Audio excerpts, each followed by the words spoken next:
Benvenuti a Firenze. Florence est la ville en Italie qui concentre le plus grand nombre d'œuvres d'art. Et c'est une gastronomie authentique qui est fière de ses racines paysannes, dominée par une sainte trilogie, le pain, l'huile d'olive et le bon vin toscan. Mais à Florence, che cosa dobbiamo fare?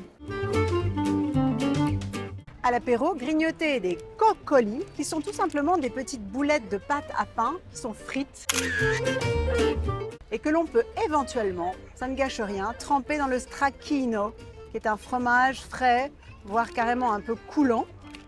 Et ça, c'est un plaisir coupable mais irrésistible. Il nous manque un verre de vin. C'est pas des miennes, hein? On va pouvoir rentrer dans le Saint des Saints, là, assister à la cuisson en direct de la bistecca, sur le grill, bien sûr. À Florence, la bistecca à la Fiorentina est un emblème, voire même un étendard. C'est ici que vous mangerez la meilleure côte de bœuf ou T-bone, selon les chefs, car chacun a sa version.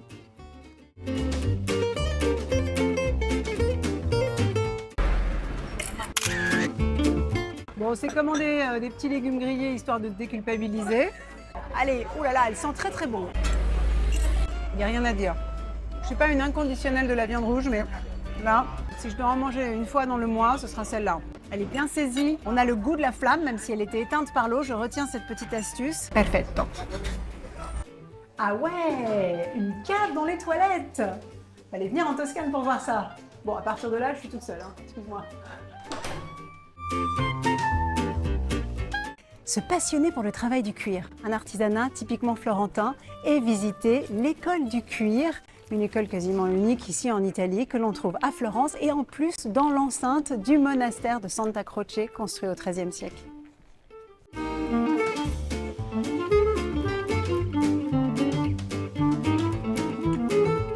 Là, ce sont des moments exceptionnels. Il faut quand même avoir conscience du fait qu'on va s'en souvenir toute sa vie. Pour un peu, je me mettrais bien l'aviron. Et on arrive sur le Ponte Vecchio, le plus vieux pont de Florence, sur lequel il y a donc des commerces et des maisons, et qui est couronné par ce que l'on appelle le couloir de Vasari. Et c'est un couloir qui permettait à la famille Médicis de relier leurs deux palais, le Palazzo Vecchio au Palazzo Pitti, secrètement. Et se prendre pour une figure de proue. Oh là là, non mais c'est pas beau ça? Franchement,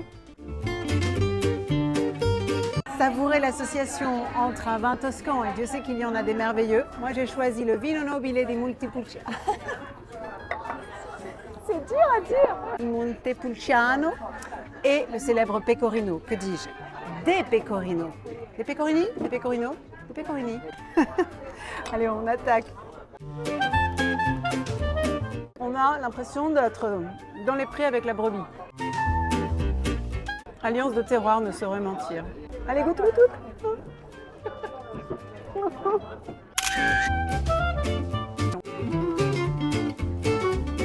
Grimper sur la colline de San Miniato et découvrir le jardin des roses. On profite de la vue qu'offre le site sur Florence, les remparts qui ceinturaient la ville autrefois et la forêt d'oliviers qui entoure la ville.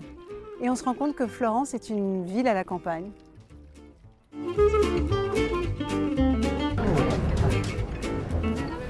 Dans la boîte.